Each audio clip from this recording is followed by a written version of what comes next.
क्या आप लोग जानते हैं डेलर्स कमीशन क्या था? डेलर्स कमीशन को क्यों लाया गया था?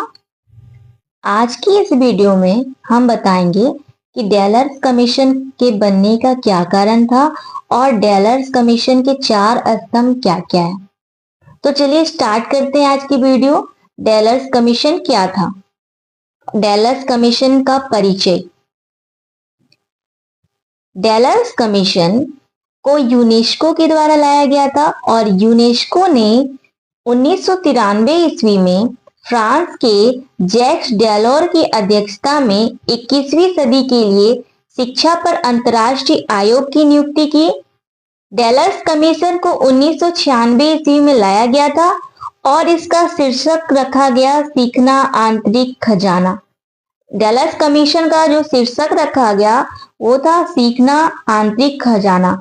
21वीं सदी के दौरान शिक्षा के क्षेत्र में बहुत ही ज्यादा परिवर्तन हो रहे थे।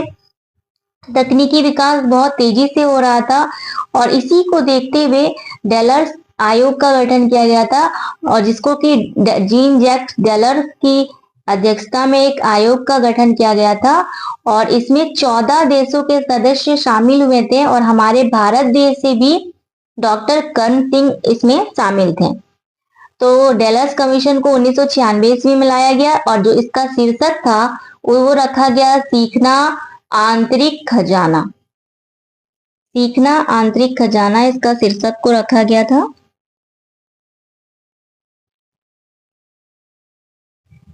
संपूर्ण विश्व में तकनीकी विकास बहुत ही तेजी से हुआ था। डेलर्स कमीशन आने के क्या कारण थे? तो संपूर्ण विश्व में उस वक्त तकनीकी विकास बहुत ही ज्यादा तेजी से हो रहा था। इसके कारण सामाजिक, आर्थिक, वैज्ञानिक, सांस्कृतिक इन चीजों पर काफी परिवर्तन देखने को मिला। इसके साथ साथ कई वैश्विक समस्याएं आई। जब भी विकास होता है कहीं पर भी तो कुछ ना कुछ विनाश भी हमें देखने को मिलता है। विकास तो हमारे देश में बहुत ज्यादा हो रहा था, हर जगह पे हो रहा था, विश्व में हर जगह पे तकनीकी विकास, सामाजिक, सांस्कृतिक विकास और कई परिवर्तन देखने को मिले। काफी बदलाव भी हुआ। इसके साथ साथ कई समस्याएं भी उत्पन्न हुई। बोला जाता है ना, जहां भी कभी विकास होता है वहां पे कुछ ना कुछ विनाश भी देखने को मिलता है। विकास तो हुआ, तकनीकी क्षेत्र में कई परिवर्तन देखने को मिले, काफी बदलाव आए। इसके साथ साथ कई समस्याएं भी उत्पन्न हुई। इन्हीं समस्याओं को समाधान करने के लिए ही इस आयोग का गठन किया गया था। ऐसी शिक्षण की व्यवस्था को अपनाया जाए जो वैश्विक समस्याओं का समाधान कैसे करेंगी उसको बताएं। वैश्वीकरण के कारण होने वाली समस्याओं को समाधान करने के लिए इस आयोग का गठन किया गया था। जो भी समस्याएं वैश्वीकरण के कारण उत्पन्न हुई थी उस समस्याओं का समाधान करने के लिए डेलर्स आयोग का गठन किया गया था। डेलर्स आयोग की जो रिपोर्ट थी उसमें 4 पिलर्स को रखा गया जिसको 4 स्तंभ के नाम से भी जाना जाता है। तो पहला है जानना सीखना, लर्निंग टू नो। दूसरा होता है करना सीखना, लर्निंग टू डू। तीसरा है बनना या होना सीखना, लर्निंग टू बी। और चौथा है एक साथ रहना सीखना। इसको 4 पिलर्स ऑफ डेलर्स कमीशन के नाम से भी जाना जाता है। अब हम लोग जानेंगे कि जानना सीखना है क्या। जानना सीखना का अर्थ है कि ज्ञान को अधिक मात्रा में कैसे बढ़ाया जाए, कैसे जानने की कोशिश की जाए। वैश्वीकरण, तकनीकी विकास के कारण शिक्षा में जो भी समस्याएं उत्पन्न हो रही है उसका समाधान कैसे हो, कौन कौन सी समस्याएं हैं उसे जानने का प्रयास किया जाए। इसके लिए आयोग ने कुछ सुझाव दिए हैं। शिक्षा व्यवस्था में ऐसे परिवर्तन लाया जाए जिससे वैश्वीकरण और तकनीकी विकास के कारण जो भी वैश्विक समस्याएं निकल के आ रही है उन समस्याओं को जान पाएंगे। डेलर्स आयोग ने जानना सीखना के तहत कुछ सुझाव दिए हैं जो कि इसके गुण के रूप में भी जाना जाता है कि जानना सीखना के ये गुण है। तो उसी आधार पे हम लोग जान पाएंगे कि क्या समस्याएं हैं और उस समस्याओं का समाधान उसी के आधार पे किया जाएगा।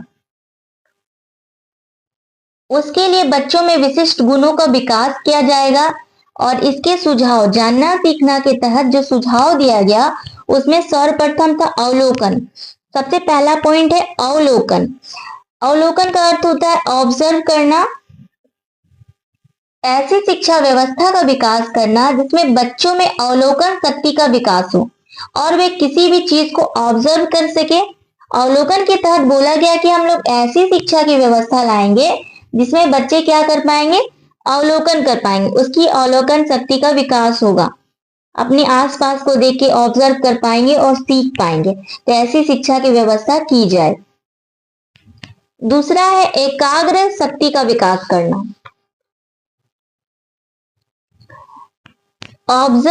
ऑब्जर्वेशन के तहत या फिर अवलोकन के तहत हम लोग एक बात कह सकते हैं, सीखना।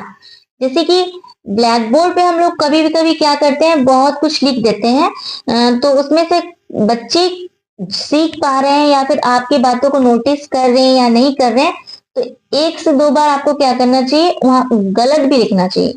अगर कोई बच्चा आपको टोक के कहता है तो मतलब कि वो सही से ऑब्जर्व आपको कर पा रहा है, मतलब कि वो सीख पा रहा है। इसीलिए हमें कई बार बच्चों को जानने के लिए कि बच्चे सीख पा रहे हैं नहीं सीख पा रहे हैं, कई बार गलतियां करनी चाहिए ताकि देख लें कि बच्चे वो हमारी बातों पर कितना ध्यान दे रहे हैं। तो ऑब्जर्व सिखाने के लिए कई बार हम लोग गलत लिखते हैं, तो बच्चे बहुत सारे कहते भी हैं कि आपने बोर्ड पे गलत लिखा है। तो इससे पता चलता है कि बच्चों में ऑब्जर्वेशन शक्ति का विकास हुआ है। दूसरा पॉइंट है एकाग्र शक्ति का विकास करना। हम सभी जानते हैं कि बच्चे का जो मन होता है वो चंचल होता है, उसका दिमाग पढ़ाई में नहीं लगता, एक जगह पे लगता ही नहीं। ऐसी शिक्षा की व्यवस्था की जाए जो बच्चों में एकाग्र शक्ति का विकास कर सके। बच्चों की एकाग्रता का विकास करने के लिए हमें शिक्षा व्यवस्था लाना होगा। याददाश्त शक्ति का विकास करना। तीसरा पॉइंट है याददाश्त शक्ति का विकास करना। हर बच्चे में भूलने की प्रवृत्ति होती है, एक बार पढ़ के भूल जाते हैं। तो शिक्षा में जो भी सुधार लाया जाए उससे बच्चों में याददाश्त शक्ति का विकास किया जा सके। चौथा पॉइंट होता है तर्क शक्ति का विकास करना। समस्याओं में यह कहा गया है कि सही और गलत की पहचान कर सके, क्या सही है और क्या गलत, इस बात की पहचान कर पाए। जो भी बच्चे हैं वो सही और गलत की पहचान कर पाए कि उसके लिए क्या सही है, किसी भी टॉपिक पे वो तर्क कर पाए।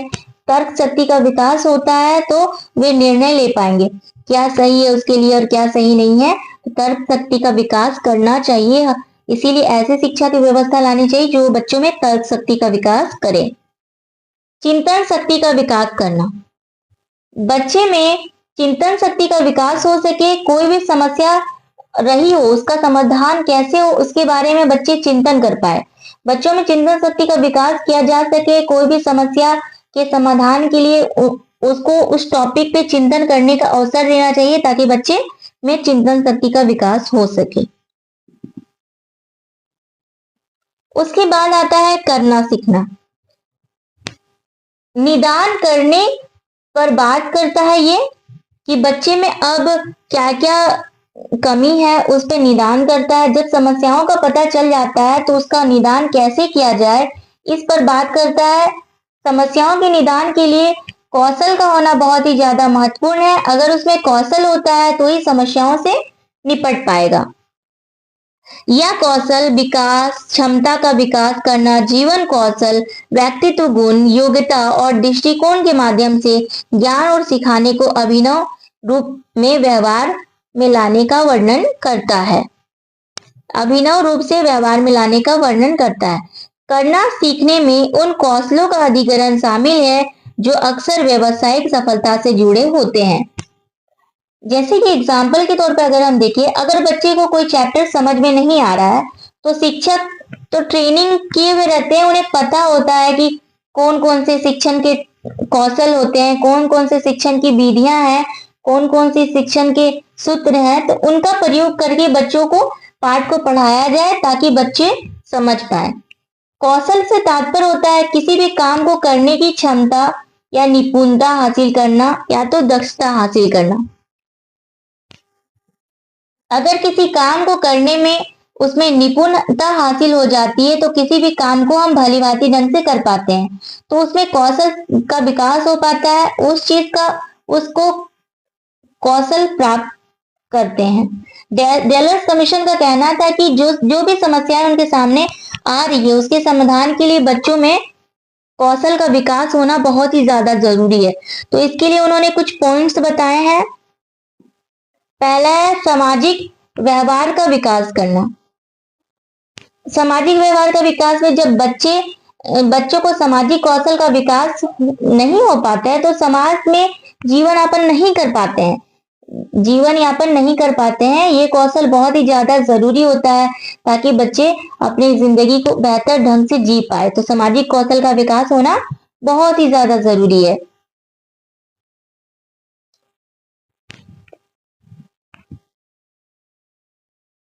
बच्चों को टीम वर्क के लिए योग्यता, बच्चों को क्या करना चाहिए, ऐसे वर्क देना चाहिए जिससे उसमें टीम भावना का विकास हो। बच्चे को प्रोजेक्ट में कार्य देना चाहिए ताकि बच्चे टीम वर्क कर सके और उसमें योग्यता का विकास हो सके। तीसरा पॉइंट है जोखिम उठाने की पहल और तत्परता। जब भी हम लोग करना सीखना जब भी आता है डेलर्स कमीशन के तहत, तो वो क्या करते हैं, बच्चों में जोखिम उठाने की पहल और तत्परता का विकास करते हैं। बच्चे में जब लीडरशिप की भावना आती है या फिर टीम वर्क में करते हैं तो एक लीडरशिप की भावना का भी विकास होता है। बच्चे कोई भी चीज को खुद से करते हैं और खुद से जब करते हैं तो जोखिम उठाते हैं, तो इसलिए बोला जाता है जोखिम उठाने की पहल और तत्परता का विकास होता है। उत्कृष्ट पारस्परिक कौशल या फिर संवाद कौशल का भी विकास होता है। इसमें किसी भी इंसान को दूसरे इंसान से जुड़ने के लिए वार्तालाप करने की जरूरत होती है। संप्रेषण अगर नहीं होगा तो संवाद कौशल का विकास नहीं हो पाएगा। कोई भी इंसान अगर मीठी आवाज में बोल रहा है तो सुनने में भी अच्छा लगता है। अगर कोई भी इंसान बहुत ही खराब तरीके से गलत टोन पे बोलता है तो अच्छा भी नहीं लगता सुनने में। तो जैसे ही संप्रेषण कौशल का विकास हो जाता है और अच्छा रहता है तो इसमें बात करने में अच्छा आसानी होती है और बच्चे अपने बात को शेयर भी कर पाते हैं और आपसे अटैच हो पाएंगे। इसीलिए संवाद कौशल का विकास करवाना बहुत ही ज्यादा जरूरी है।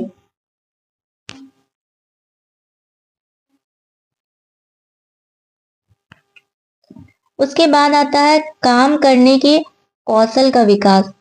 काम करने की कौशल का भी विकास करना चाहिए। किसी भी काम को बेहतर ढंग से बच्चे कर पाए उसके लिए कौशलों का विकास किया जाना चाहिए। सामाजिक कार्यों में भागीदारी करवानी चाहिए। अगर बच्चे सामाजिक कार्यों में भागीदारी लेंगे तो बच्चे में सामाजिक भावना का विकास होगा।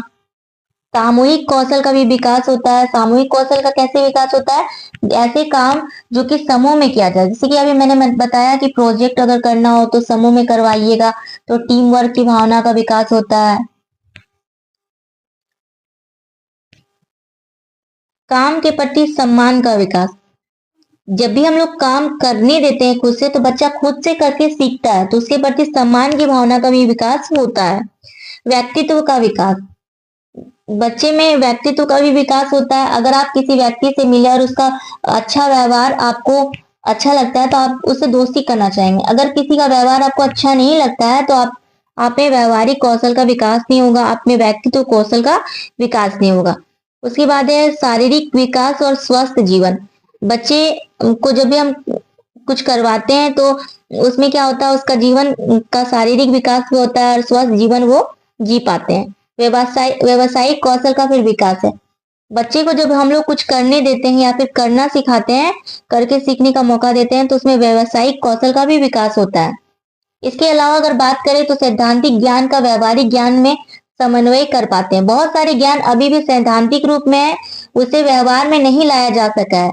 उसे समस्या का समाधान करना चाहिए, वो नहीं हो पा रहा है। इसीलिए बहुत सारे सैद्धांतिक ज्ञान को व्यवहारिक ज्ञान में लाने के लिए करना सीखना बहुत ही ज्यादा जरूरी होता है। समस्या समाधान कौशल, जो भी समस्या आ रही है आपके सामने तो बच्चों को उसके सामने रखें और उस समस्याओं को बच्चे खुद से जब सॉल्व करेंगे तो ज्यादा वो सीखेंगे। इसीलिए करके सीखने का अवसर देना बहुत ही ज्यादा जरूरी होता है।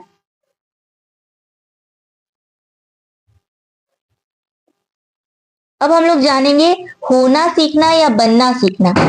होना सीखना होता क्या है? वैश्वीकरण या तकनीकी विकास जो भी हुआ है उसके कारण क्या हुआ, मनुष्य अपने आप को सर्वश्रेष्ठ समझने लगा। मनुष्य क्या समझने लगा कि हम लोग बहुत ही ज्यादा श्रेष्ठ है और हम लोग ने जब तकनीकी विकास कर लिया, वैश्वीकरण हो चुका है तो हम बहुत ही ज्यादा महान है। उसमें मानवता के गुण धीरे धीरे समाप्त हो गए। उसमें इसके कारण डेलर्स कमीशन ने होना सीखना लाया था। अगर आप मानव है तो उसमें मानवता का भी गुण होना बहुत जरूरी है, उसका विकास होना चाहिए, इस पर बल दिया गया। अगर आप मानव है तो आप में मानवता के गुण होना बहुत ही ज्यादा जरूरी है। तो डेलर्स कमीशन इसी पे बल देते हैं और इसी के लिए वो कुछ बिंदुओं को बताते हैं। तो सबसे पहले बच्चे के सर्वांगीण विकास पे डेलर्स कमीशन बल देते हैं। और शिक्षा ऐसी होनी चाहिए जिससे बालक में सामाजिक विकास हो, शारीरिक विकास हो, नैतिक विकास हो, आध्यात्मिक विकास हो, भावात्मक विकास हो, मानसिक विकास हो, सांस्कृतिक विकास हो, सारे पक्षों का विकास शामिल होना चाहिए। तो सबसे पहला हम बात करें तो सामाजिक विकास। अगर अगर कल आपके पास ज्यादा पैसे हो जाए तो अपने आप को आप इतना भी श्रेष्ठ नहीं समझना चाहिए कि आप अपने बड़ों को भूल जाएं। उसके प्रति आप में आदर भाव होना चाहिए। आप अपने बड़ों का सम्मान करें, इसका भी ध्यान रखने के लिए ही होना सीखना लाया गया है, ताकि बच्चे अपने बड़ों के प्रति सम्मान को कभी भी ना भूले। सांस्कृतिक विकास, संस्कृति से जुड़े हैं तो उसका संरक्षण भी करना होगा। इस बात पर ध्यान रखना होगा कि आप अपनी संस्कृति के संरक्षण में किसी और की संस्कृति का विनाश तो नहीं कर रहे ना। मतलब कि अगर आप संस्कृति से जुड़े तो ऐसा तो नहीं ना कि आप अपनी संस्कृति को बचाने के लिए किसी और की संस्कृति का विकास कर रहे हैं, ये भी बहुत गलत बात है। इसीलिए होना सीखना को लाया गया है। आध्यात्मिक विकास, धर्म से जुड़े रहना। धर्म किसी रक्षा करोगे तो आपकी रक्षा करे। अगर आप किसी भी की भी रक्षा करोगे, किसी भी धर्म की, तो वो आपकी रक्षा करेगा, चाहे कोई भी धर्म हो। तभी सत्य मार्ग पर चलने की बात ही करते हैं, सही मार्ग पर चलने के लिए प्रेरित करते हैं। इसीलिए आध्यात्मिकता का विकास करने के लिए भी हमें ऐसे ऐसे पॉइंट्स को रखा गया है, जैसे कि हमारे संविधान में भी अधिकार प्राप्त है कि सभी धर्मों का सम्मान करना चाहिए। आर्टिकल 25 से 28 तक बताया गया है। धार्मिक शिक्षा का अधिकार भी दिया गया है। तो धर्म के आधार पे किसी के साथ भेदभाव नहीं करना चाहिए। अगर हम दूसरे के धर्म की रक्षा करेंगे तो कल को दूसरे भी हमारे धर्म की रक्षा करेंगे। और सभी के धर्म क्या हमें सत्य के मार्ग पर चलने की बात करते हैं। फिर भावात्मक विकास करना। जब तक आप किसी की भावना का ख्याल न रखेंगे, कोई भी आपकी भावना का भी ख्याल नहीं रखेगा। इसीलिए हमेशा हमें दूसरों की भावना का ख्याल रखना चाहिए। उसके बाद आता है मानसिक विकास। मानसिक रूप से बड़ा होना जरूरी नहीं है, बल्कि आप में सोचने समझने की सलाहियत का भी विकास होना चाहिए। शारीरिक विकास के तहत तो आप के शारीरिक जब आप फिट होते हैं तभी आप मानसिक विकास कर पाएंगे।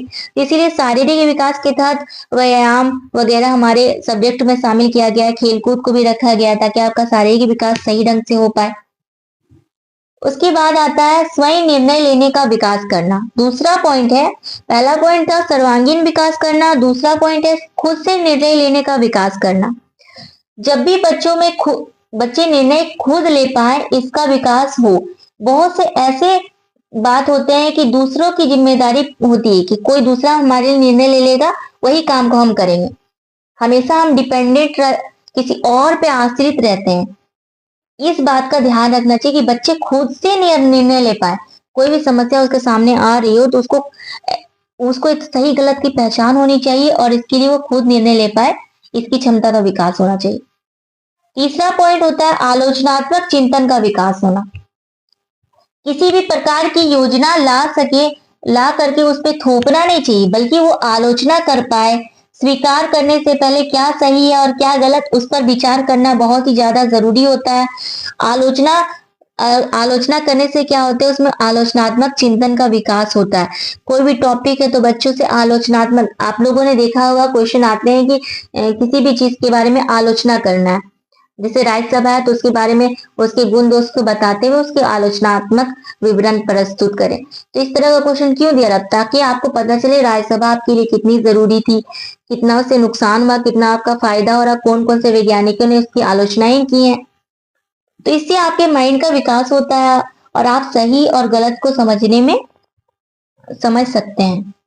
अपने विचार रखने की क्षमता उत्पन्न करना। बच्चों के मन को अनेकों विचार होते हैं, परंतु अपने विचार को अभिव्यक्त वे नहीं कर पाते हैं। उसमें आत्मविश्वास की कमी होती है। अतः शिक्षा व्यवस्था के द्वारा उसमें आत्मविश्वास को जगाया जाना चाहिए ताकि उसके विचार को वो रख सके। शिक्षा की ऐसी व्यवस्था करनी चाहिए ताकि बच्चे में आत्मविश्वास पैदा हो और वो अपने बातों को हमारे सामने प्रकट कर पाए, समाज के बीच समन्वय कर सके, जो हमारा समाज है उसके साथ समन्वय कर सके, सकारात्मक दृष्टिकोण से समाज के साथ किस प्रकार का व्यवहार करना है, किस प्रकार से समन्वय स्थापित करना है, उसका भी विकास किया जाना चाहिए। इसके अलावा अब जो तीसरा पिलर है हम लोग का, वो है, चौथा पिलर है एक साथ रहना सीखना। तीसरा पिलर को हम लोगों ने देख लिया, होना सीखना। पहला पिलर की बात करें तो उसमें था जानना सीखना, किसी चीज को जानेंगे तो उसके प्रति फिर क्या करेंगे, करके देखेंगे। तो दूसरा पिलर था करना सीखना। तीसरा पिलर है था आप लोगों का होना सीखना, और चौथा पिलर है आप लोगों का एक साथ रहना सीखना। तकनीकी विकास तो हो गया है, लेकिन इसकी वजह से क्या हुआ है, बहुत सारे लोग एक दूसरे से दूर चले गए। तकनीकी विकास होने के कारण लोग एक दूसरे से दूर होते चले गए हैं। जैसे कि स्मार्टफोन आ गया है, उसके आने के बाद क्या हो गया है, बच्चे अपने पेरेंट्स के साथ ज्यादा देर तक बात नहीं करते बैठ के, और कोई रिलेटिव में आता है तो उससे ज्यादातर बात नहीं करते हैं, बल्कि वो मोबाइल फोन पे ही बिजी रहते हैं। और क्या हुआ है, जैसे कि स्मार्टफोन आ जाने से क्या हुआ, हम लोग किसी जगह में किसी से मिलने नहीं जाते, उससे फोन पर ही बात कर लेते हैं। आवागमन को छोड़कर सिर्फ फोन पर ही बात करते हैं, ज्यादातर समय फोन पर ही बिताते हैं। कहीं ना कहीं लोग एक दूसरे से मिलना बंद कर दिए हैं। इसके कारण बच्चे माता पिता भी मानसिक तनाव में आ गए। डेलर्स आयोग ने इस बात को नोटिस किया था कि बहुत सारे बच्चे तकनीकी विकास की वजह से डिप्रेशन में आ चुके हैं। फैमिली में भी डिप्रेशन हो चुका है, कोई भी रिलेटिव से एक दूसरे के घर नहीं आता है, लोग एक दूसरे से फोन पे ही बात कर लेते हैं। मानसिक तनाव ना हो इसलिए बच्चों में कुछ ऐसी शिक्षा का प्रबंध हो, बच्चों को बड़े होने पर तनाव से ग्रसित ताकि वो ना हो पाए, इसीलिए एक साथ रहना सीखना लाया गया था। एक साथ रहने के कारण क्या होता है, लोकतांत्रिक दृष्टिकोण का विकास होता है, बच्चे के अंदर लोकतांत्रिक भावना का विकास होता है, एकता का विकास होता है, भाईचारे का विकास होता है, राष्ट्रवाद का विकास होता है, अंतर्राष्ट्रीयता का विकास होता है, धैर्य का विकास होता है, सामाजिक बंधन बना पाते हैं इसमें, सांस्कृतिक संरक्षण और हस्तांतरण भी होता है। इसके जरिए क्या होता है ना कि अन्य लोगों की समझ विकसित कर पाते हैं। इसके द्वारा एक विद्यार्थी दूसरे विद्यार्थी से को अच्छे ढंग से समझ पाता है। यहाँ पे सामाजिक संबंध बनाना में यही आ जाएगा कि एक बच्चा दूसरे बच्चे के साथ संबंध विकसित कर पाता है, दोस्ती हो पाती है अच्छे ढंग से। परस्पर निर्भरता की भावना का भी विकास होता है इसमें।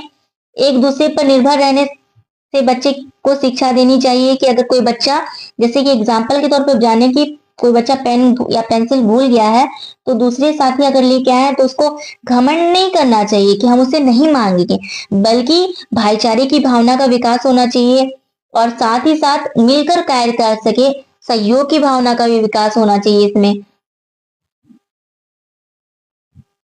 अगर किसी एक बच्चे की कोई समस्या होती है तो दूसरे बच्चे उस पर हल कर पाए, अगर दूसरे बच्चे की कोई समस्या है तो तीसरे हल कर पाए, एक दूसरे का साथ दे, सहयोग की भावना का विकास हो, परस्पर संबंध की भावना का विकास हो। तो जब हम लोग एक दूसरे के साथ रहेंगे मिलजुल के तो एकता का तो विकास होगा ही, भाईचारे का भी विकास होगा, राष्ट्रवाद की भावना का भी विकास होगा। जैसे कि आप लोग जानते हैं हमारे हाथों की पांचों उंगलियां बराबर नहीं होती है, लेकिन अगर हम लोग के हाथ में जब हम लोग मुट्ठी बांध लेते हैं तो हम लोग की मुट्ठी से किसी भी कठोर चीज पे या फिर किसी पर भी वार करेंगे तो लगता है, लेकिन एक उंगली से करे तो नहीं लगता है। तो जब भी हम लोग में एकता होगी, भाईचारे की भावना होगी तो हमारे देश को भी कोई तोड़ नहीं पाएगा। तो राष्ट्रवाद का भी विकास होगा, अंतर्राष्ट्रीयता का भी विकास होगा, धैर्य रखने की क्षमता का विकास होगा।